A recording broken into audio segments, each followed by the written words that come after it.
Bienvenidos a Verde y Claro, el podcast del Centro de Calidad Ambiental. El día de hoy tenemos un episodio internacional.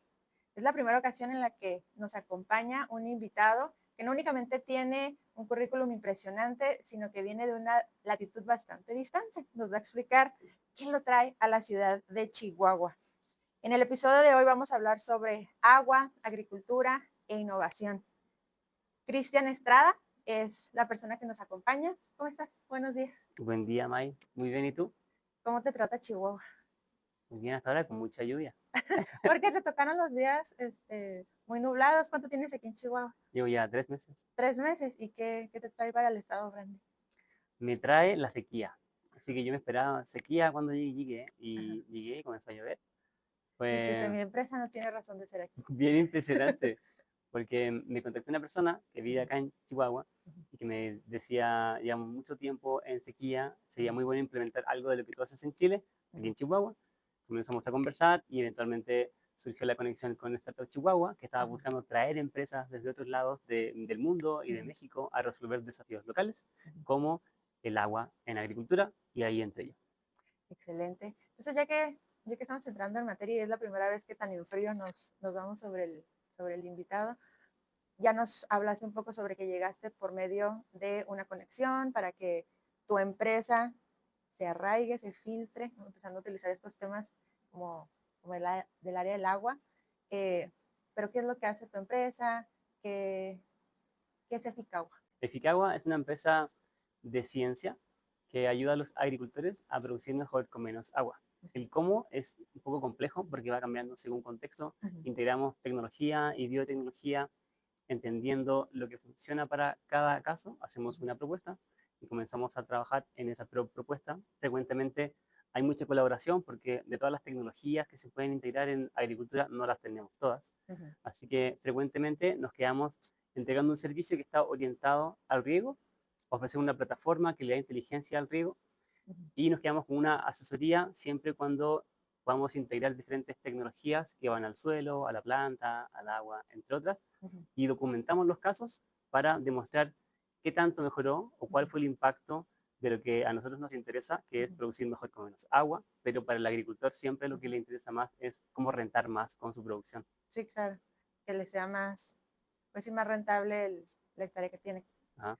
¿Y cómo es que tú te adentras en este problema del agua? ¿Qué es lo que te llama la atención respecto a esta necesidad particular de todas las vicisitudes climáticas que tiene el planeta? ¿Por qué te empezó a llamar la atención? Está relacionado directamente con tu profesión, porque eres ingeniero en biotecnología, ¿cierto? Ajá, sí. ¿Qué es lo que te llama en específico al área del agua?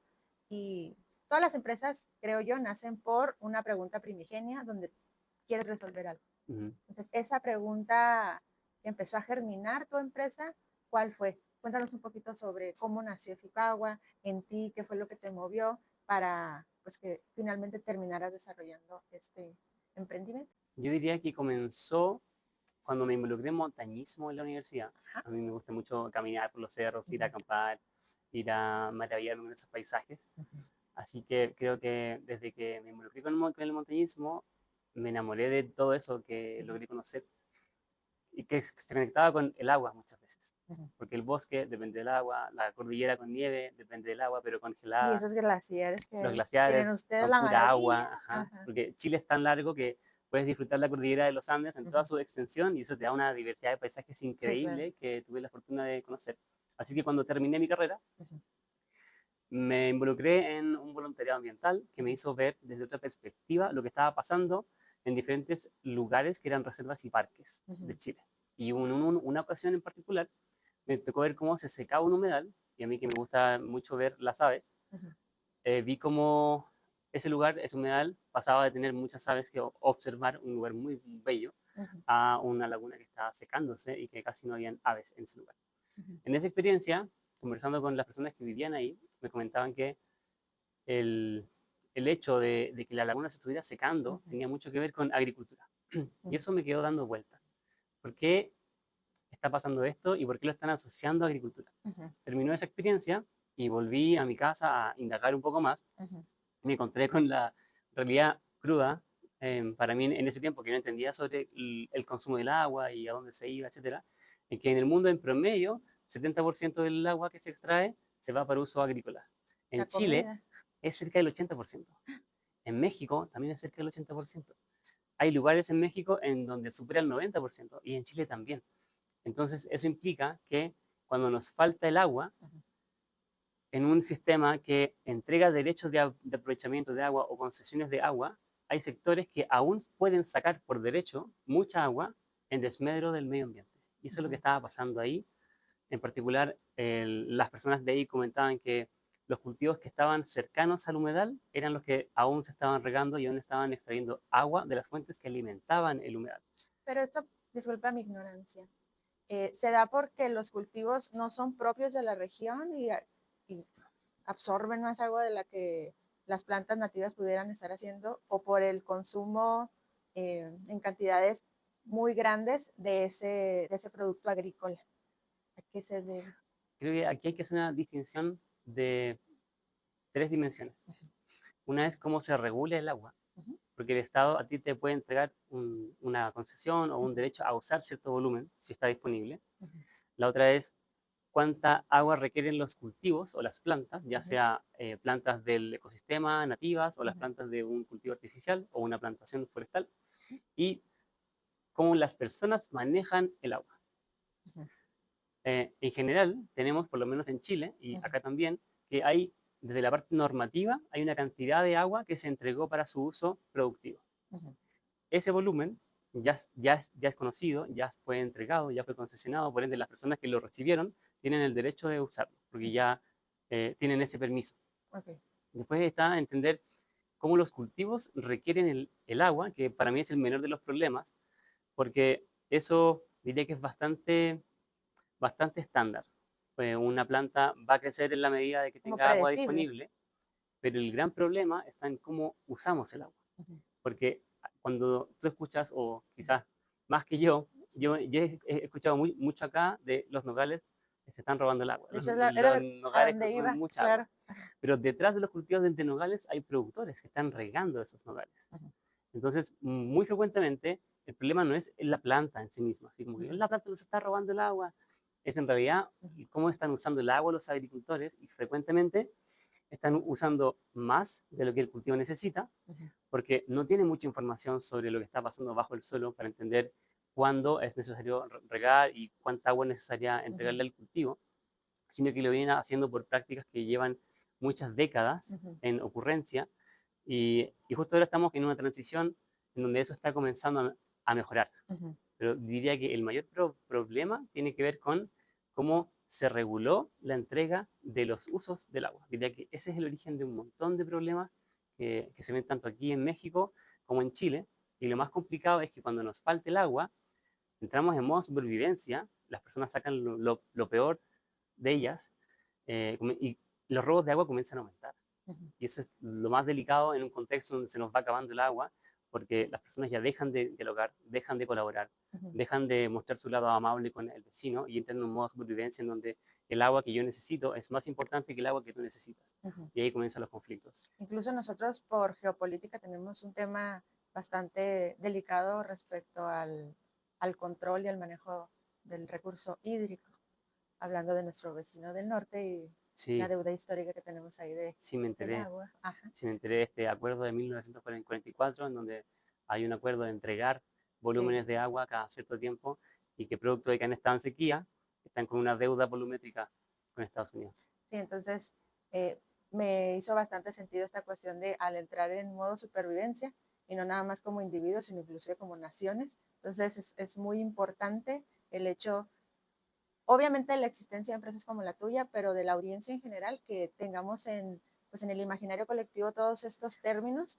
para como ciudadanos de a pie empezar a tomar decisiones, inclusive hasta políticas, de qué es lo que podemos realizar para tener injerencia verdadera sobre nuestra participación como ciudadanos con cuestiones relacionadas con el recurso hídrico. Entonces, presencias como la tuya creo que nos hacen bastante bien en la conversación. Entonces, me decías, comienzas a visualizar esta necesidad de cómo eh, involucrarte en ese desabastecimiento que veías en los ecosistemas de tu caminar como montañista. Y después de ahí, cómo comienza ya de una inquietud a una visión concreta de quiero hacer algo, pero ya desde la parte no como investigador o científico, sino fundar una empresa. ¿Cuál Ajá. fue el camino o cómo brincaste de, de espectador a científico a empresario? Porque siento que son como tres miradas muy distintas, Ujú. pero que convergen en un solo punto, que en este caso es Eficao. Yo desde biotecnología tenía muy claro que quería dedicarme a algo medioambiental, porque eso Ujú, era lo que resonaba conmigo, pero no ujú, sabía qué. ajá. Como tú sabes, el área ambiental puede ser muy Sí, amplia, claro. hay muchas cosas que hacer, muchos desafíos por todos lados, vas Ujú, levantando las piedras y hay problemas que resolver por todos lados. ujú, Y esta experiencia del humedal, de ver cómo se secaba el humedal, me hizo enfocarme en eso y ujú, querer contribuir a que eso dejara de pasar en el futuro. ujú, Entonces comencé a estudiar sobre cómo se hace agricultura, ujú, cómo es la operación, y me encontré con que había un componente clave en todo esto que era el suelo. Hay suelos que no son capaces de retener mucha agua, ujú, hay suelos erosionados. Entonces, mi conocimiento de biotecnología se enfocó en el suelo ujú, y desarrollé un producto que eventualmente patenté en Chile, que es una mezcla de hidrogeles con seres vivos muy pequeñitos que viven en el suelo, que son hongos benéficos, en donde hice una formulación que aplicada al suelo ujú, mejora la retención de agua en el suelo y además mejora la capacidad para que una planta acceda a más agua en el suelo a través de la ayuda de estos microorganismos. ujú, Y eso lo comencé a validar, porque lo que yo buscaba era demostrar que era posible reducir el volumen de riego y mantener o mejorar el nivel de producción. ujú, Así que comencé en hortalizas, comencé luego en frutales, documentando esto como este producto que nacía desde la biotecnología era capaz de mejorar la condición de suelo, y la conclusión era que en general el resultado era ese esperado, porque ujú, estábamos logrando que un riego durara más tiempo, por ende habían riegos que se comenzaban a saltar y eso bajaba el riego total, ujú, y además veíamos una masa de raíces que era mucho más desarrollada, mucho más rica, plantas más grandes, etcétera. ujú, Y eso lo que comenzó a generar fue que los agricultores, en vista de que tenían ahorro de agua, ujú. agua que antes no tenían, comenzaron a pensar en plantar más. Ok, Y ese no era el resultado esperado que yo estaba teniendo en vista, porque eso lo que hace es intensificar el uso del agua. sí, claro. Que en el ciclo completo, y esto quizás es un poco más técnico, pero es bueno de comprender. Antiguamente, cuando se entregaron los derechos de aprovechamiento o las concesiones, si tú eres agricultor, yo te entrego 100 litros por segundo, por decirte algo. Sí, claro. Tú riegas, y de lo que riegas, antes regabas por gravedad, regabas por superficies de tierra, y parte de esa agua infiltraba Ujú, y volvía a recargar el acuífero. Entonces, esa agua le servía a alguien más que bombeaba o que se surtía de un canal, y así parte del agua que se regaba se infiltraba. Avanzamos en el tiempo y llegó el riego tecnificado. Estas cintas plásticas que vienen con goteros, que vienen con, se les pueden poner aspersores, y lo que eso hizo fue que la superficie regada se localizó. ujú, Entonces tú comenzaste a regar menos. Entonces de esos 100 litros que antes infiltraban 70, que le servían a alguien más, de esos 100 ahora estaban infiltrando quizás 50. ujú, Y avanzó el tiempo y otras tecnologías permitieron, y el conocimiento también permitió que tú pudieras regar con más precisión. Entonces eso genera que de los 100 que tú sacabas, ya no estaban retornando 70 ni 50, quizás estaban retornando 20 o 10 o cero. Y cuando tú retornas cero al sistema, cuando antes estabas retornando 70, ujú. tienes un agotamiento progresivo de los acuíferos, que antes se estaban retroalimentando del agua que volvía a infiltrar de tu riego superficial, que hoy llaman riego ineficiente, porque es riego por gravedad, es Pero le riego daba antiguo. eficiencia a otra parte de la cadena del mundo. Ajá. Entonces son Sí, claro. diferentes perspectivas de Ajá, eficiencia. Una es eficiencia del productor, ujú, pero la otra es la eficiencia de la cuenca, ujú, porque con la misma cantidad de extracciones, antes tú tenías retornos, pero ahora con la misma cantidad de extracciones no tienes retornos. ujú. Entonces la cuenta de ahorro, que son los acuíferos, se van agotando. Y eso es lo que ha estado pasando en muchos países del Ujú. mundo. Se me está ocurriendo algo que es, no recuerdo el término científico, pero sé que cada empresa genera obviamente como un daño ecológico. Y ese daño ecológico lo puedes pagar haciendo cosas como sembrando árboles o como subsanando el impacto que estás generando en el ambiente. No existe Ujú. algo así como para el agua, porque Sí. entiendo, yo soy agricultora, tengo mi hectárea y entonces le estoy tomando a la tierra los 100 litros, entonces estoy teniendo un impacto. No hay algo que me obligue a mí a pagar esos puntos de agua que me estoy robando para regresarlos, como tú bien dices, antes lo hacía, yo lo regresaba con el riego que se filtraba y era como mi aporte al impacto ambiental que estoy haciendo. ¿No existe algo parecido?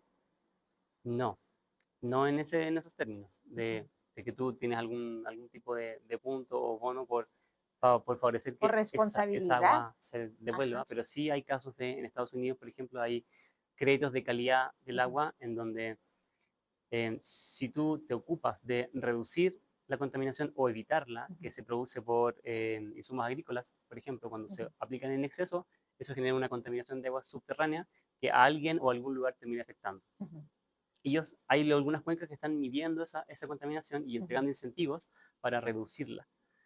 Esa es una forma. ujú, La otra tiene que ver con devolución de agua, que hoy le llaman water replenishment, ujú, que no se da en todas las cuencas del mundo, sino en cuencas en donde hay empresas que están dispuestas a pagar porque otros sectores puedan reducir sus extracciones de agua para que sus consumos equivalgan a cero. Ejemplo, ujú, Microsoft tiene unos servidores que tiene que enfriar y enfría ujú, con agua. Y esa agua está girando todo el día por sistemas y están siendo abastecidas de algún lago o de algún acuífero. ujú, Y eso está generando en algún punto evaporación de agua, porque ujú, están enfriando sus sistemas. Entonces hay un balance que es negativo, que sale del sistema por el enfriamiento, ujú. y que ellos con la intención de que ese saldo sea cero, La captan de están otra forma. invirtiendo para que otros sectores, como agricultores, Ujú, puedan aumentar su nivel de eficiencia para que dejen de extraer agua, de forma que si es que, por ejemplo, Microsoft enfría y con eso evapora 100 litros de agua al día, ujú. hay un agricultor que deje de extraer 100 litros de agua al día, Ok. porque mejoró en eficiencia. Entonces, eso busca generar un neteo respecto de lo que se está generando por la pérdida, por el consumo de agua Ujú. de esta industria, pero desde otra industria que está sacando agua y lo que están haciendo es favoreciendo que ellos dejen de usar tanta agua. Sería como una especie de circularidad a través de la colaboración. Sí, Ujú, sí, algo así. sí, algo así. Y el desafío es que no se puede aplicar en todos lados porque no tenemos estas industrias en Ujú, todos lados. Entonces es un modelo que no es escalable mundialmente. Así como los créditos de carbono, ujú, porque eso va al aire y el aire se comparte en una atmósfera mundial, ujú, el agua no, el agua va a los acuíferos. ujú. Llega a las cuencas, se almacena en los acuíferos, por ende, si tú estás en México y yo estoy trabajando en Chile, a mí no me afecta que tú seas más eficiente en México. Entonces, en ese sentido, ¿de qué manera estas iniciativas pudieran ser eficientes en el estado de Chihuahua, con empresas como la tuya que vienen a proponer nuevas técnicas o modos de pensar la agricultura, tal vez? Sí, en la escala temporal, como yo lo veo, primero tiene que ocurrir que sea de conocimiento común Ujú, cuánto nos podría costar en términos de agua llegar a un kilo de algún alimento. ¿Cuántos litros de agua nos puede costar un kilo de nuez, un kilo de alfalfa, un kilo de cebolla, ujú, un kilo de zanahoria y así? Esa información, si tú la buscas, hay referencias, ujú, pero si tú vas hacia el fondo local, como es Chihuahua, esa información no existe frecuentemente. Nos faltan datos, nos falta ujú, entender eh, qué es eficiencia para la producción de cebolla, de papa, de ujú, nuez, porque hay algunos cambios según clima, pero los cambios más importantes son localmente, porque ujú. hay productores que están haciéndolo muy bien y otros que están haciéndolo muy mal. Y en el Nosotros, promedio salimos terribles. ajá, Ujú, para que tengas una idea, nosotros cuando comenzamos a medir volúmenes, ujú, en el caso de nuez, nos encontramos con casos tan extremos de huertos que están en producción, ujú, que aún no están adultos, pero que bueno, están sacando nuez, que están regándose con 50.000 litros de agua por kilo de nuez. Esos 50 metros cúbicos por kilo de nuez. En el ujú, extremo de los malos manejos o los malos ejemplos. ujú, Y acá mismo en Chihuahua hay otros productores que están manejando el agua muy bien ujú, y que están llegando a consumos de riego de cerca de 2.000 litros por kilo. ujú, O sea, es una diferencia de 25 veces entre el peor manejo y el manejo más eficiente. Entonces, cuando nos preguntan o te pregunten, ujú, ¿con cuánto agua se debería producir la nuez? No tenemos tanta información para decir eso, como para ujú, empezar a decir, este está produciendo mal, este está produciendo bien, hay cosas que tienen que ver con el suelo, con el clima, No es lo Ujú. mismo producir acá que en Delicias Sí, claro. o en Cuauhtémoc. Entonces hay sutilezas que van cambiando según el clima local, Ujú. pero lo que no tenemos aún es información. Entonces, desde Ficagua lo que estamos haciendo es contribuir a que esa información esté más disponible para que podamos entender a qué nos referimos cuando hablamos de eficiencia en el Eficiencia uso del agua hídrica. en distintos tipos de cultivos, para demostrar Ujú. que es posible producir con un estándar, pero como ese estándar no se conoce hoy, nadie tiene contra lo que compararse. Es como si a ti te dijeran en el Centro de Calidad Ambiental, Ujú. em, ¿cuánto, cuánto sería un buen estándar para que la empresa pueda crecer, pueda desarrollarse, respecto de ingresos versus costos y personal? Hay diferentes indicadores, Sí, claro. seguramente tú has estudiado todos los indicadores que hay. De esos indicadores que existen para las empresas, no hay tantos para agricultura. Entonces están recién entendiéndose cuáles son esos indicadores y cuáles Ujú. son las referencias para compararse y decir, ¿lo estoy haciendo bien o lo estoy haciendo mal? Ujú. Entonces ahí estamos con Eficagua en esta etapa de demostración y facilitación de tecnologías para que generemos una base de referencia de que es posible producir mejor con menos agua de la que veníamos usando, con la intención de que eventualmente esas prácticas comiencen a cambiar por la integración de tecnología, integración de conocimiento, y cuando eso comienza a cambiar, hay otra cosa que va a cambiar también, y Ujú. que ya está comenzando a cambiar en México, en otros estados, que es la cantidad de agua que el Estado te deja sacar para producir en agricultura. Hay estados que están Ujú. reduciendo los niveles de extracción Ujú. permisibles.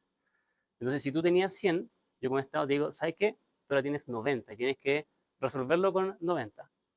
Y tú como productor al comienzo decir, no, pero con que tengo menos agua, tengo un 10%, voy a perder el 10% de la rentabilidad, tengo que secar mis cultivos, tengo que perder superficie. Ujú. En realidad no, porque si tienes 90 y sabes que se puede producir igual con 90 y el Estado te puede apoyar con tecnología, porque hay programas de riego, programas de tecnología que te subsidian, Ujú. quizás sí sea posible producir lo mismo pero con 90.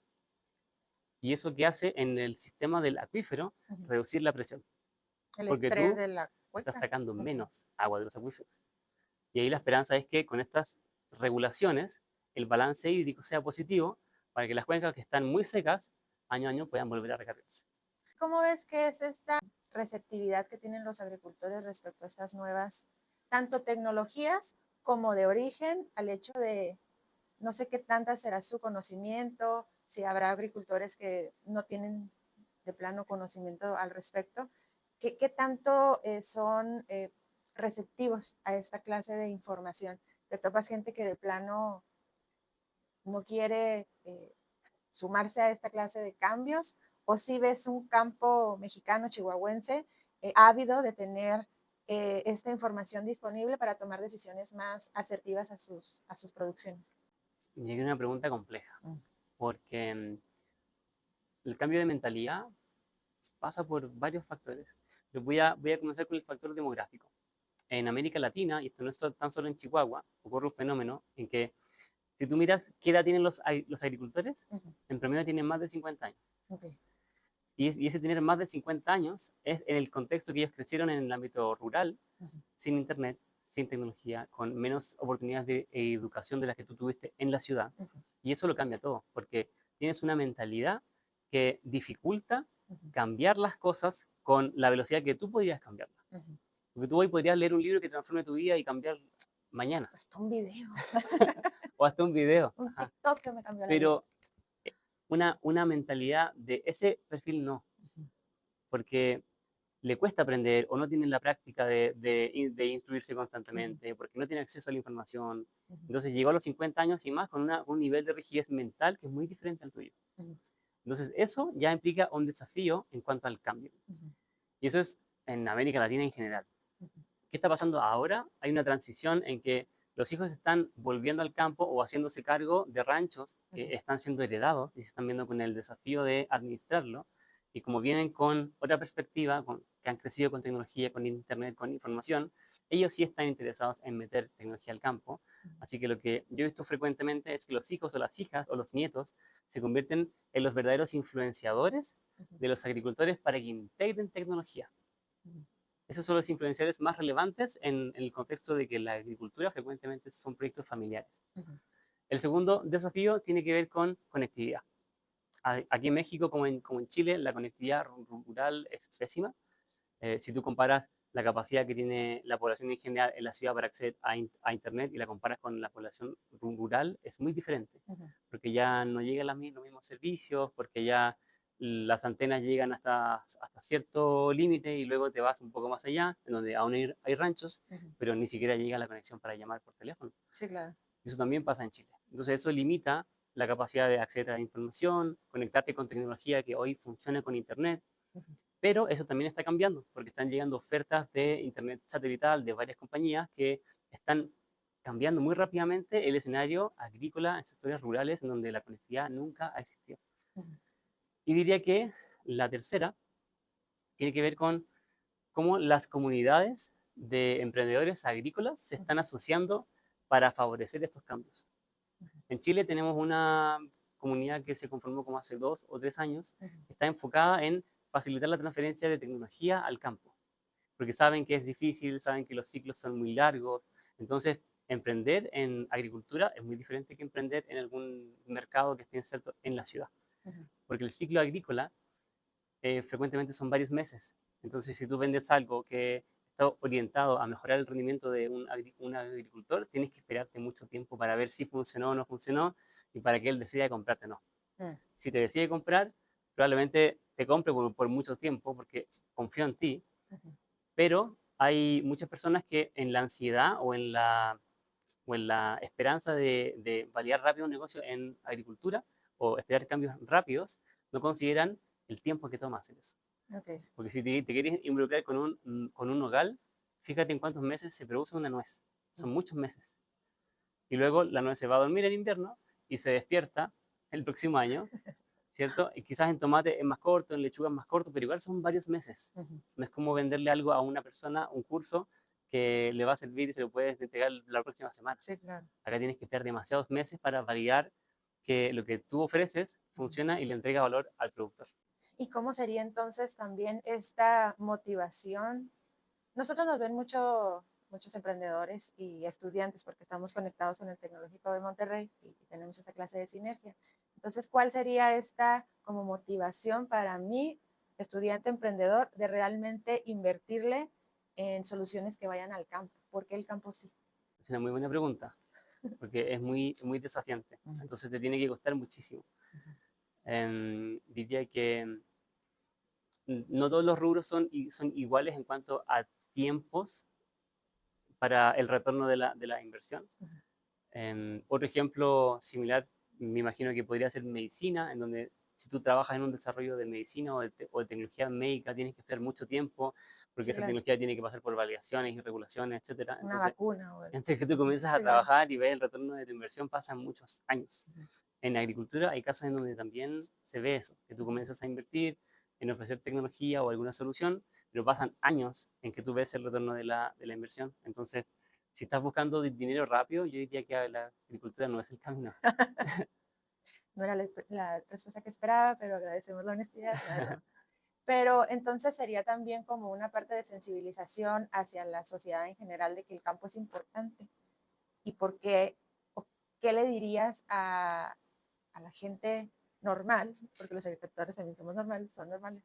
¿Qué le dirías sobre por qué interesarnos en la agricultura? ¿Por qué interesarnos en esta relación entre que si yo voy y compro un kilo de carne al súper, preguntarme qué fue lo que yo tuve que haber pagado hídricamente, también no nada más con el dinero que compro ese kilo de carne o ese kilo de nuez o ese kilo de almendras o zanahoria, lo que sea? ¿Qué tenemos que saber nosotros como sociedad en general respecto a los alimentos que consumimos para que no únicamente los productores estén interesados en cómo mejorar, sino que sea un permearse de la sociedad en general sobre que eso es importante y cómo nos afecta en el hoy, en nuestros pequeños mundos en los cuales nos desenvolvemos? Yo creo que todas las personas tienen la capacidad de votar todos los días a Ujú. través de sus compras, Ujú. porque comprar algo es validar que algo se está produciendo de una forma que a ti te sirve Ujú. o que a ti te hace sentido. Y ahí siento que hay veces en que esta validación a través de la compra es un desafío interno de resolver porque cuando pienso en la industria de la moda, por ejemplo, hay alternativas de moda que son muy baratas Ujú. y que tú compras porque son baratas, porque son convenientes, pero atrás arrastran una cadena de abusos, de malas prácticas, de Explotación. Ujú, contaminación, de explotación, que quizás tú eres consciente, ujú, pero aún estás decidiendo validarlo con esa compra porque quizás tu economía ujú, no da para otro nivel de ropa o de adquisición. ujú, Entonces creo que hay veces en que no es tan fácil ujú, esto de votar o decidir o validar a través de tu compra porque tu realidad económica no es la mejor en un momento, ujú. pero sí creo que hay un poder en el consumidor respecto de la compra de productos agrícolas que vienen con algún tipo de certificado como buenas prácticas agrícolas, como que orgánico, ahora están saliendo los certificados regenerativos, Ujú. que van validando que esa forma de producir, que es más responsable, que es más amigable con el medio ambiente, más amigable con las personas, Ujú, es el camino correcto. Entonces, mientras más personas estén dispuestas a pagar ese tipo de productos, ujú. que como tienen diferentes prácticas, como están recién comenzando a impulsarse respecto de la Ujú, agricultura convencional, que es un volumen gigante de alimentos, ujú, el volumen de orgánico, regenerativo, es mucho menor en comparación. Cuando tú los vas validando, le vas diciendo a los agricultores de que esto se paga mejor. ujú, Y como ellos buscan rentabilidad a través de sus productos, y tú le validas ese precio a través ujú. de tu compra, es más probable que esta transición de implementar prácticas sea validada por ellos también porque económicamente les hace sentido. Y Claro. esa creo que debe ser la base en esta lógica, porque cada vez que tú compras un alimento, ese alimento viene de alguien que probablemente vive de producirlo. Ujú. Entonces, cuando tú estás comprando muy barato, atrás de eso, frecuentemente hay abusos de precio, hay pérdidas de rentabilidad, hay cosechas que se pierden por completo porque el agricultor no está dispuesto a vender tan bajo. Ujú. Y eso también es otro extremo de las caras oscuras de la agricultura. Como cuando tiran los litros de, nadie se los compró y te hicieron una huelga y tiran no sé cuántos litros de leche o cosas por el estilo. Exacto, exacto. Ujú, Porque hay veces en que el mercado está pagando tan bajo, que tú tienes tus costos aquí, pero el mercado te está pagando aquí. Entonces, ¿qué hace el agricultor? Lo bota de puro enojo, de pura rabia. ujú, Hay cosas oscuras también que pasan que tienen que ver con intermediarios, con cómo se definen los precios, ujú, que es otra conversación mucho más compleja que la de hoy, que está ujú, enfocada en el agua. ujú. Pero solamente para transmitirte Sí, que claro. la cadena de producir alimentos en el campo hasta que llega al consumidor es muy compleja. Ujú. ¿Y cómo, esta pregunta sería como en dos aristas, cómo las empresas o cómo la iniciativa privada puede aportar a esta conversación de hacer más sustentable la cadena de producción de lo agrícola y, por otro lado, también cómo le hacemos los ciudadanos de a pie para hacer, para conocer, simplemente nos metemos a internet, le preguntamos a ChatGPT cómo hacer para conocer qué tanta agua se consume en X o Y alimento que yo consumo con regularidad. No sé si me explico en estas como dos líneas. La iniciativa privada, cómo contribuye a, a poder fortalecer esta cadena, eh, volcando sus ojos en empresas sustentables, interesándose en invertir en el campo, o sea, ¿cómo puede ser por ahí la entrada? Yo conozco algunos casos en donde empresas que demandan alimentos básicos Uh -huh, para procesarlos están requiriendo o subsidiando o financiando que sus productores tengan mejores prácticas. Por uh -huh, ejemplo, Bimbo, que es un caso que me encontré acá. sí, Bimbo, hay un lugar donde se abastece de muchas papas, de uh -huh, productores de papas que están acá en Chihuahua. uh Y -huh, entiendo que están implementando un programa de prácticas regenerativas en donde le están financiando esa transición a los productores de papa para que manejen mejor el suelo, para que sean más amigables con el entorno, etcétera, uh -huh, de forma que cuando Bimbo les compre, esa tarifa esté pagando las mejores prácticas. entiendo. Esa es una forma de facilitar la adopción de esas prácticas, porque está siendo validada económicamente. Uh -huh, Entonces, si al productor no le hace sentido económicamente, no va a cambiar. uh -huh, Eso de base, porque ellos viven de eso. uh Entonces, -huh, tienen que encontrar mercados en donde se les pague mejor lo que están haciendo. uh -huh, Y si lo que están haciendo es diferente porque están integrando prácticas que tienen otros costos, porque están aprendiendo, están uh -huh, avanzando en cosas nuevas, el mejor incentivo para ellos, para que eso ocurra rápido, es que se les pague por eso, así como lo está haciendo Bimbo en este ejemplo. sí, claro. Sobre tu segunda pregunta de cómo pueden las personas acceder a información, Diría que el mejor camino es ver si tienes alguna institución en tu país o en tu localidad que haya investigado, porque ellos de seguro hicieron un levantamiento con información local. Ok. Referencias mundiales hay muchas, pero te diría que son de otros países, son de promedios que hay veces que están muy alejados de tu realidad local. Ujú, Entonces la forma más real de encontrar información de tu contexto sería a través de alguna entidad de investigación. ujú, En el caso de Chile, tenemos una que se llama INEA, que es un levantamiento de varios cultivos a nivel país, ujú. en donde hoy se puede acceder a entender cuántos litros de agua nos cuesta un kilo de uva, un kilo de manzana, un kilo de arándano. Y para México entiendo que también se está comenzando a hacer. Nos platicabas al principio sobre la aplicación práctica de tu empresa aquí en Chihuahua, pero en general, ¿cuáles son las tecnologías que tú utilizas? Ajá. Las tecnologías son muchas.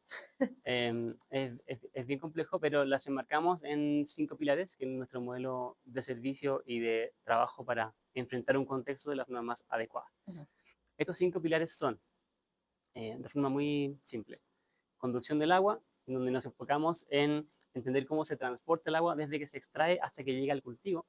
El pilar 2 es retención del agua, que se enfoca en el suelo, en entender cómo podemos aumentar la capacidad que tiene el suelo para retener el agua y el tiempo en que esa agua puede quedar disponible para las plantas. El tercero es decisión de riego. Y aquí nos enfocamos en entregarte tecnología para medir lo que está pasando en el suelo, en la planta o en el ambiente, para que tú puedas entender mejor cuándo regar y cuánta agua entregar.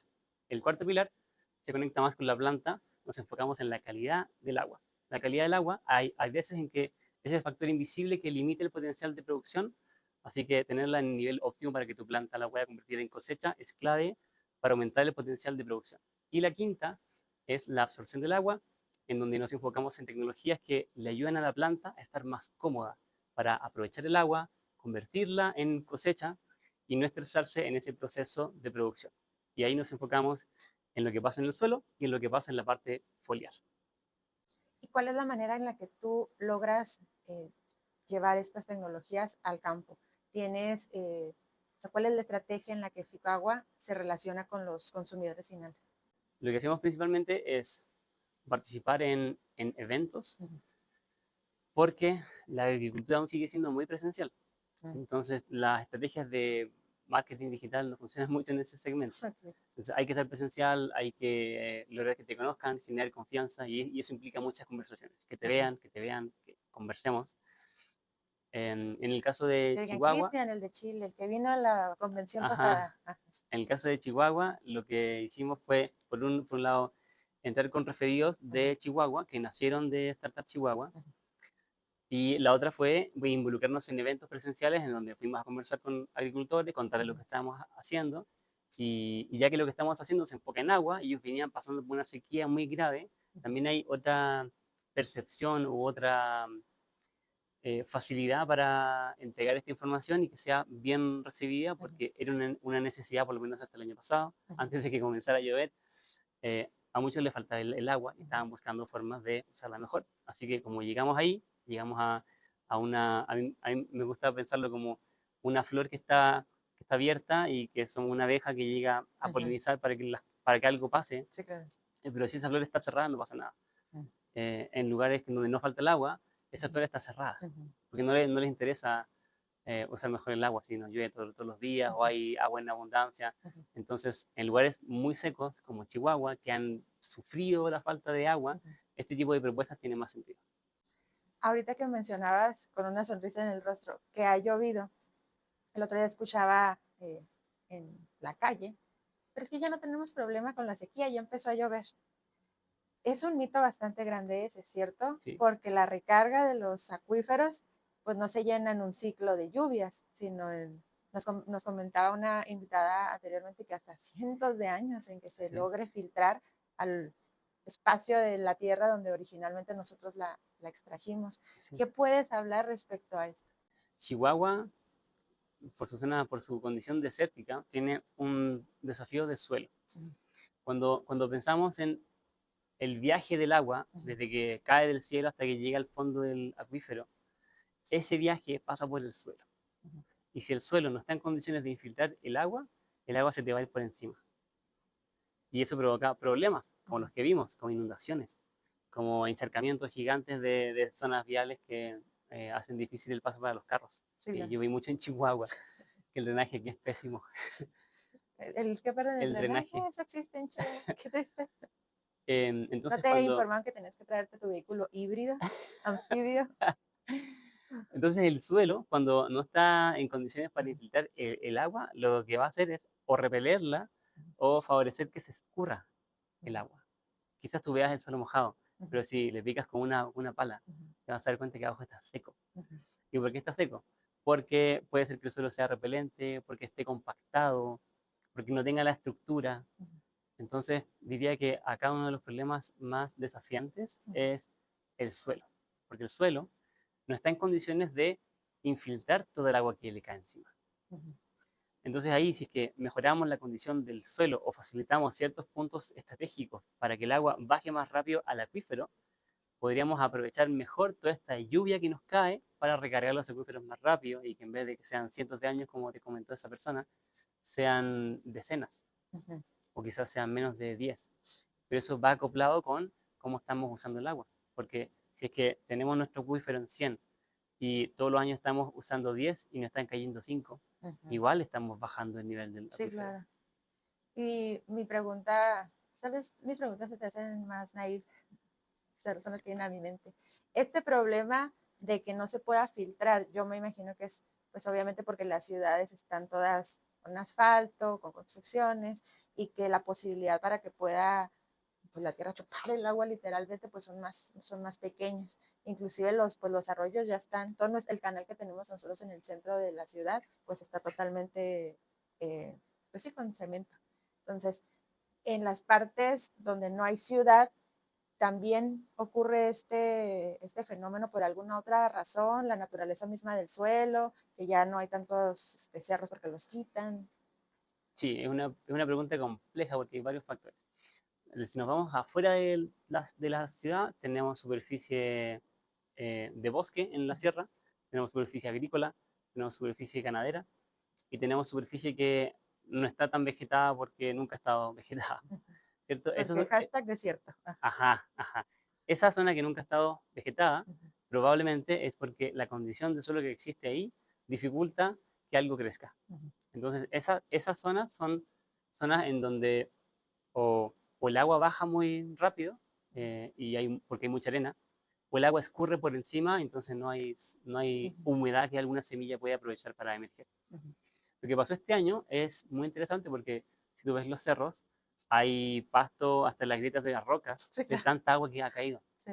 Y eso favorece la infiltración porque cuando esas plantas se vayan secando, las raíces que quedan en el suelo van a generar canales para que el agua pueda bajar.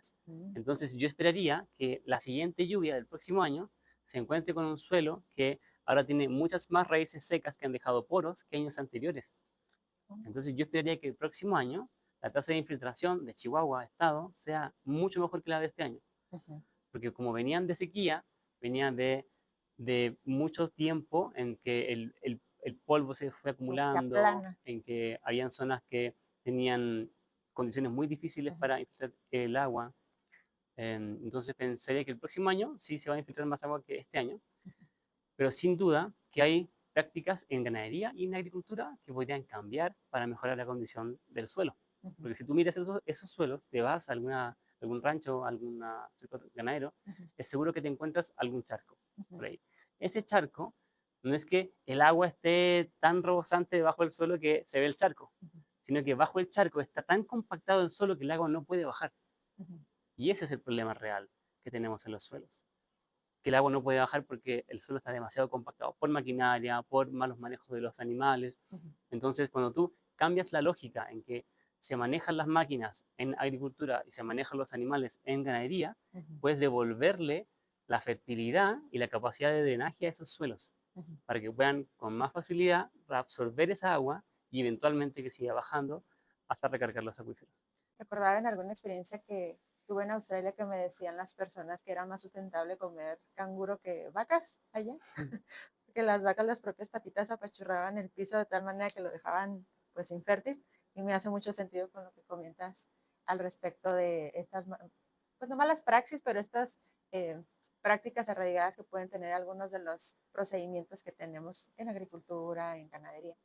Y retomando, por ejemplo, el caso que nos comentabas de Bimbo, dentro de la experiencia que tiene Ficagua, no solamente con la agricultura en Chihuahua, sino en algunas otras latitudes donde hayas trabajado, Ujú. ¿algún caso que te haya parecido el más sorprendente que la tecnología que tú manejas o las tecnologías que tú manejas hayan ayudado que quieras comentar?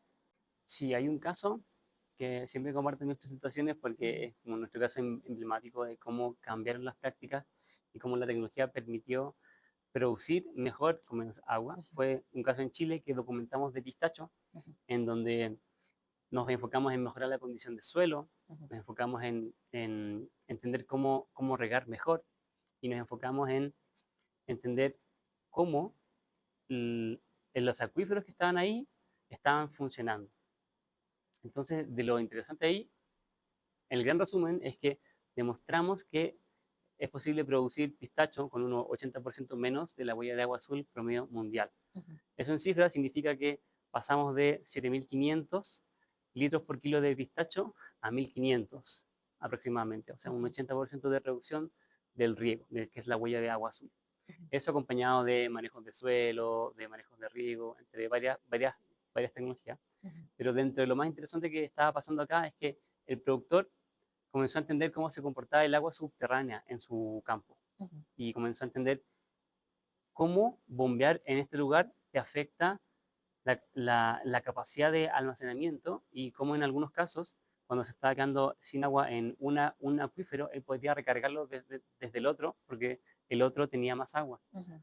Entonces, aparte de demostrar cómo producir mejor con menos agua en pistacho, lo que generamos con ese productor fue ayudarle a entender cómo el agua fluía en su propiedad. Como entender a nivel de ingeniería del propio manejo del agua, algo así.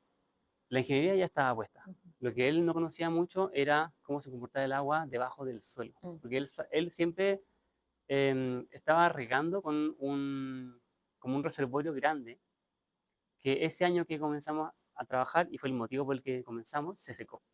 Y él por primera vez en su vida comenzó con el reservorio seco, ujú, que era un shock para él, era un estrés muy grande porque de haber producido muchos años con el reservorio lleno con agua, que te servía para muchos meses, para ujú, que dimensiones, esto era más de 10 hectáreas de pistacho ujú, y con el reservorio le alcanzaba para muchos meses de riego. ujú, Y esta temporada partió sin reservorio, partió solamente con agua de pozo.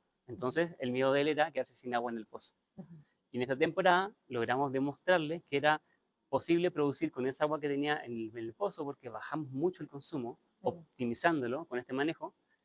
Y él se dio cuenta también que era posible hacer ese manejo. Entonces, ahora el siguiente año que él comience el año con el reservorio seco, ya no tiene miedo de terminar la temporada, porque ahora sabe que el agua le puede alcanzar porque puede regar mucho menos. Entonces, este chip que mencionabas al principio de la brecha generacional puede irse poco a poco disminuyendo en función de que las personas que realmente se encargan de tomar las decisiones efectivas en cuestión de agricultura conozcan sobre la eficiencia que el agua puede tener sobre sus cultivos. Entonces, además de este ejemplo, algún otro que nos puedas mencionar puntual aquí en México que te parezca, no solamente que haya realizado Eficagua, sino en general como país, que digas, me parece interesante lo que se está trabajando en este sector Ajá. respecto al uso del agua. En los eventos que tuve la suerte de ir, hubo uno que se llamó el Día del Nogalero, Ujú. en Delicias. El Día del Nogalero, te imaginarás que son un montón de productores Una de feria. nogal que organizan un evento para otros productores Ajá, de nogal e invitan a proveedores de tecnología para nogal. ujú, Entonces, ahí lo más interesante que me pareció fue una presentación de un asesor que ujú, compartía sobre el sistema Valdés. El ujú, sistema Valdés es un sistema de producir nuez ujú, en que se han documentado por muchos años los niveles de eficiencia alcanzados por volumen de agua. ujú, Y lo que más me impresionó de ese sistema es que estaba llegando, o que había llegado un, ujú, un- un año a producir 1 kilo de nuez con 1.850 litros. ujú, Eso es para mí un récord mundial en eficiencia del nogal, que está acá en Chihuahua y que lo ujú, está documentando. Entonces, creo que tener casos como ese, ujú, local, sirven de faro que ilumine a otros productores, ujú, que sirvan de referencia de que hay cosas que pueden mejorar hasta llegar a ese nivel de eficiencia, Ujú. porque ese nivel de eficiencia es súper raro aquí en Chihuahua. Y que únicamente, o más bien, que no se piense que solo es en beneficio de la producción agrícola, sino en general de toda la comunidad del uso que se le da del agua. Si tienen esa visión los productores, o como tú decías, si es rentable para mi nicho productivo, hasta ahí queda mi visión. O si has percibido que si tienen un enfoque no solamente en tanto producción, sino en tanto cuidado del medio ambiente. Diría que los hay, Ujú. pero hay pocos. Okay. Me he encontrado con muy pocos. ¿Piensas que esa sea una tendencia que pueda ir en aumento porque estas generaciones de abajo que mencionabas al principio están más sensibilizadas con el hecho de lo que yo haga impacta no únicamente lo que vendo y a la gente que me compran, sino a todo lo que está alrededor e inclusive más allá? Sí son estas nuevas generaciones las que tienen esta sensibilidad por lo ecológico que pueda permear a estas producciones, o si estamos muy terribles. Diría que sí, diría que las generaciones nuevas están más sensibles y también están más informadas sobre el impacto que tiene en el medio ambiente, en su comunidad, ya sea ganadería o agricultura. Entonces, cuando pienso en alguien de agricultura o de ganadería que tenga el convencimiento de que lo que está siendo un aporte para el medio ambiente, un aporte para su comunidad, además está generando rentabilidad para su proyecto, su familia, su equipo, está entregando trabajo a personas, creo que no se va a querer salir de ahí, porque está ayudando a tantos ámbitos, está haciendo tanto bien al mundo, que creo que es difícil que se salga de ahí. Por ende, desde la otra perspectiva, desde alguien que no está ahí, pienso que sería muy interesante llegar ahí, porque sentir que tu trabajo contribuye a tu comunidad, al medio ambiente y que además te deja dinero, es una sensación increíble. Hablando de sensaciones y visiones personales, ya nos platicaste al inicio cómo fue que empezó tu visión por querer dejar una semilla en el área de lo medioambiental. ¿Cómo ves a Eficagua? ¿En qué punto se encuentra en este momento y hacia dónde la quieres llevar? ¿Cómo ves que sea el futuro para la empresa que fundaste? En Eficao nos estamos moviendo desde ofrecer productos Ujú, a ofrecer servicios. ujú, Yo comencé con un producto que se aplica al suelo ujú, y ahora estoy entregando un servicio más integral que colabora con otras empresas para generar un impacto en un productor en particular. ujú, Entonces, el futuro de Eficagua lo estoy orientando más a los servicios, a ujú, servicios digitales en particular, que sirvan para articular a productores y proveedores interesados en mejorar el uso del agua, que es algo que ya estoy haciendo, pero más manualmente. Me gustaría que eventualmente eso pueda hacer a través de esta plataforma, ujú. que ya estamos introduciendo en México, que se llama Regante, que Regante. sirve como un cuerno de riego digital, que se puede volver inteligente y se puede convertir en tu asistente, Ujú, porque si lo conectas con datos de sensores de suelo, sensores ambientales, te puede empezar a entregar información que antes no tenías a ujú, la mano. Y eventualmente me gustaría que dentro de Regante existiera una especie de marketplace en el ujú, que tú te pudieras conectar con tecnología o con proveedores ujú. que te sirvan para diferentes ámbitos, con el foco siempre puesto en mejorar el uso del agua. Si el agua fuese, esta pregunta casi siempre la hago al principio, pero ahora vamos a hacer hacia el final. Si el agua hablara, ¿qué crees que nos diría el día de hoy? Que está enferma, que necesita que la cuiden. Con una voz sollozante tal vez.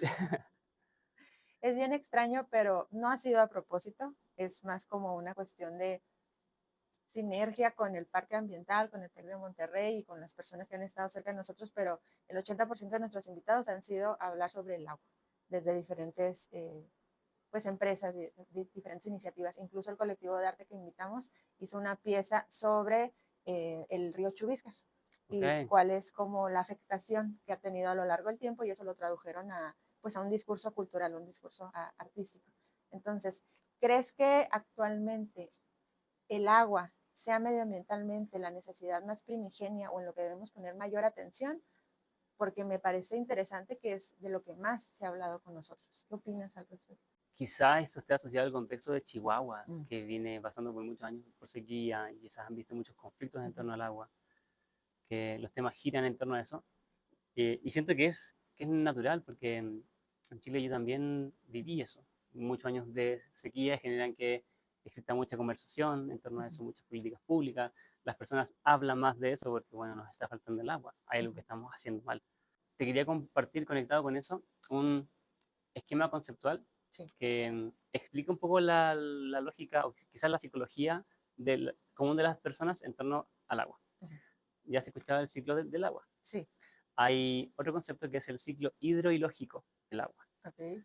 Ilógico va asociado a la forma en que las personas en común piensan en torno a los ciclos del agua. Y Ujú. esto lo quiero conectar con lo que tú me decías, que habías escuchado a personas decir, ya se resolvió la sequía, está lloviendo, Ujú. esto está resuelto. Sí, claro. El ciclo hidrológico va en una secuencia que comienza con la sequía, Ujú. luego pasa a preocupación, Ujú. luego pasa a pánico porque te falta el agua y luego vuelve a llover. Y cuando vuelve a llover, comienza la apatía, que es Ujú. que no te importa, Sí, porque claro. llovió y hay agua, no te importa. Pero la apatía lleva a malos manejos o a descuidos. Ujú. Los descuidos te llevan eventualmente de vuelta a la sequía. Ujú. Y ahí comienza el ciclo de nuevo.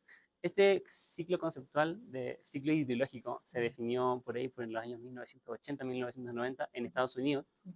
cuando uno de los directores de una entidad que monitorea la sequía en Estados Unidos Ujú. se dio cuenta de que estos patrones se van repitiendo. Ujú. Y creo que está muy vigente hasta hoy. Y es importante conocerlo porque pues caemos desafortunadamente en ello. Aquí en la ciudad de Chihuahua tenemos como actividad deportiva, hay muchas, bueno, no muchas, pero hay algunas albercas. Ujú. Entonces yo le comentaba a mi mamá que practica este deporte, que pues es un privilegio gigantesco que en el desierto tengamos esta práctica de las albercas. Decía, en un futuro, pues tal vez ni siquiera existan, porque es demasiado privilegio el meterte a nadar en un espacio tan grande lleno de agua cuando afuera el suelo no puede ni filtrar tantita agua. Entonces, el cambio de mentalidad como personas es muy importante y vuelvo a lo principal o a lo que iniciábamos, estas conversaciones respecto al agua. Bien dices, estoy hablando de lo que me duele porque en Chihuahua nos duele la sequía, a lo mejor si estamos en alguna parte de África donde lo más importante sea la eficiencia energética, de eso estaríamos hablando todos, pero no sé por qué no vivo en ese punto de África. ¿Alguna otra comentario que quieras hacer respecto a Eficagua que creas que nos esté faltando compartir? Lo que me gustaría compartir es pensar en la forma en que la sequía nos impacta, porque cuando hay algo que nos duele, hay un montón de gente que se queja o que se pone triste, pero hay un pequeño porcentaje que comienza a desarrollar soluciones, desarrollar innovaciones, pensar en cómo resolverlo. Entonces siento que los periodos de sequía también generan como resultado tanto interés en algunas personas o algunos sectores que emergen soluciones, emergen tecnologías, emergen manejos, emergen metodologías que buscan adaptarse o enfrentar las faltas de agua con la mentalidad de que si te pasa esto de nuevo a futuro, no te golpee tan fuerte. Y eso creo que está pasando en Chihuahua. Y en la cuestión del marco legal, hablaba sobre que si el gobierno antes te dejaba extraer 100 litros y que ahora la política pública cambia y nada más te deja 90. ¿Conoces? Sé que es complicado porque tienes, no sé si tengas información respecto al marco legal mexicano o chihuahuense, cuál sea el contexto legal que se vincule directamente con esta cuestión de la eficiencia hídrica. Nosotros que trabajamos del lado de laboratorio ambiental, que estamos más familiarizados con normas que tienen que ver directamente con la medición de la calidad del agua, pues tenemos más información sobre cuáles son los parámetros permisibles dependiendo de si vas a descargar en alcantarillado público o en un bien nacional, cuestiones más de esa naturaleza. Pero, ¿tienes algún conocimiento respecto a, hablamos sobre la parte de la iniciativa privada, pero de este lado de lo gubernamental, lo que esté relacionado con eficiencia hídrica? Sí, sí. En agricultura en particular diría que hay muchas iniciativas. Ujú. Hay programas que buscan tecnificar el riego, Ujú. hay programas que buscan integrar otros tipos de tecnología para eficiencia hídrica. Entiendo que hay programas de reconversión de cultivos Ujú. para que puedas tener un cultivo que con un requerimiento hídrico más bajo a ti como productor, que sea más rentable. Ujú. Escuché que en Sonora hay una política que ya se está implementando en algunos lugares para reducir la cantidad permitida de extracción de agua Ujú. y eso está acoplado a medidores de agua, medidores de flujo de agua. en donde si tú sacas agua del pozo, toda esa agua pasa por un contador Ujú, que eventualmente es fiscalizado. Esa fiscalización, que antes era presencial, ahora se está convirtiendo en remota. ujú. Entonces hay varias piezas de tecnología que se están ubicando en lugares clave para entender los consumos y Ujú. entender en dónde regular con mayor fuerza la intensidad de la extracción de agua. Eso sí está pasando en México. Y en esta parte terrible de todos los países, ¿cómo ves esta cuestión de, de la corrupción respecto a los manejos del agua? Este robo de los distintos pozos y demás. Sí es una problemática muy prevaleciente en el estado de Chihuahua, en México, en Chile, que afecte, y si conoces algún tipo de estadística respecto a qué tanto afecta eso a la disminución del agua en nuestros recursos. Sí, diría que la corrupción tiene muchas formas y colores. Mm. En el agua, em, diría que una forma de corrupción, de quizás más de parte, o no de corrupción, pero de abuso de parte Uh -huh. de los usuarios, es cuando tenemos menos agua, Uh -huh. a todos les falta el agua, Uh -huh. por ende aumenta la intensidad de extracción de agua porque entramos en modo supervivencia y se empiezan a perforar pozos ilegales. Sí, claro. Para mí esa es una forma de corromper la normativa, Uh porque -huh. tú te la estás saltando y estás abusando de una reserva que fue definida para un común de personas que era limitada. Y Uh -huh. como ahora hay más personas sacando esa agua, la afectación principal es que si tu pozo antes tenía agua, puede que luego de que mucha gente se está sacando agua ilegalmente, ya no tengas agua porque el nivel del acuífero bajó mucho. Uh -huh. El ejemplo más crítico que me encontré acá en Chihuahua es el acuífero del Cuauhtémoc, Uh el -huh. acuífero 805. Uh -huh. Me encontré con productores de manzana que me comentaban que el agua la estaban sacando en algunos casos a 800 metros, que en Chile es impensado porque deja de ser rentable energéticamente, ya eso no es posible, es imposible en Chile. Uh Pero -huh. acá como la energía cuesta menos, yo entiendo que aún sea posible, pero sigue siendo una profundidad que es mucha. Uh -huh. Entonces, lo que me encontré ahí fue que con agua, en su último reporte, declaraba que el déficit anual era cercano a los 8 hectómetros cúbicos, Uh -huh. pero también declaraba que probablemente la realidad es peor y que probablemente la realidad esté sobre los 160 hectómetros cúbicos. O sea, eso es 20 veces Uh la -huh. estimación que tiene con agua. ¿En qué se traduce eso? La conversión que hice ahí fue entender cuánta gente hay en Chihuahua, cuál es el consumo promedio por persona, que Uh lo -huh. encontré a 370 litros por persona a día. Entonces, si cruzamos la cantidad de personas en la ciudad de Chihuahua por el consumo por día y lo comparamos con el déficit que te informa oficialmente con agua serviría para abastecer a la población de Chihuahua como 22 días, Uh -huh. a todas las personas. Pero la cifra probablemente real es más de un año, es casi un año y medio, solamente del acuífero de Cuauhtémoc. Entonces, eso habla de una ausencia de fiscalización. Sí, claro. Porque este acuífero, según el mismo reporte de Conagua, se declaró sobreexplotado en el año 1991. O sea, ya hay mucho tiempo en que no se ha hecho mucho por revertir eso o por limitarlo. Uh -huh. Y eso para mí también es una forma de corrupción, o me comunica alguna Uh -huh. forma de corrupción, porque si eso ha estado pasando, Uh -huh. a alguien le están pagando para que no fiscalice, o se están yendo a un extremo violento de repeler a los fiscalizadores de Conagua con Uh -huh. violencia o cosas por el estilo, para que no les caiga el peso de la ley encima. Sí, claro. En ese mismo acuífero también hay un montón de pozos ilegales, y quizás otra forma de corrupción, saliéndonos de la extracción de agua, más desde la parte política, Uh es -huh. entender cómo la falta de agua se convierte en un instrumento político, porque alguien puede llegar y decirte, oye, yo te prometo que te voy a abastecer de agua a tu comunidad si Vota tú por mí. votas por mí, Sí, claro. Uh -huh. o te voy a asegurar el volumen de agua para tu comunidad de regantes si Uh -huh. votan por mí, o les voy a reducir la presión de la Uh fiscalización -huh. si votan por mí.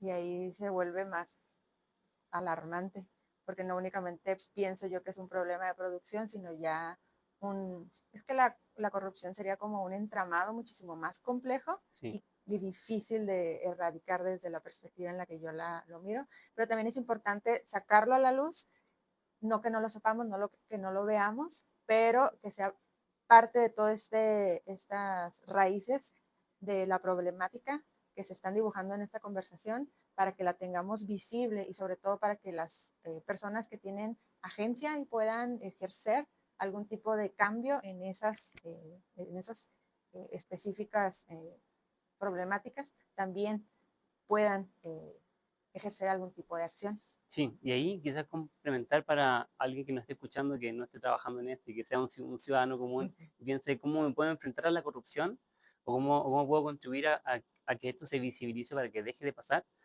Yo pienso en las denuncias. En- Entiendo que acá en México hay canales para hacer denuncias, así como tenemos en Chile. Son formularios engorrosos, complicados, largos, a veces casi que uno siente que están diseñados para que no denuncie. De hecho, tal vez sí. Pero siento que cuando te tomas el tiempo de hacerlo, generas un precedente que llega a algún lado. Y eso genera información de base. Y si es que nadie denuncia estas cosas, los entes oficiales que deberían reportarlo y que no lo están reportando, porque quizás están corrompidos también, no pueden saltarse esta base de registros de denuncias que están llegando a algún lado.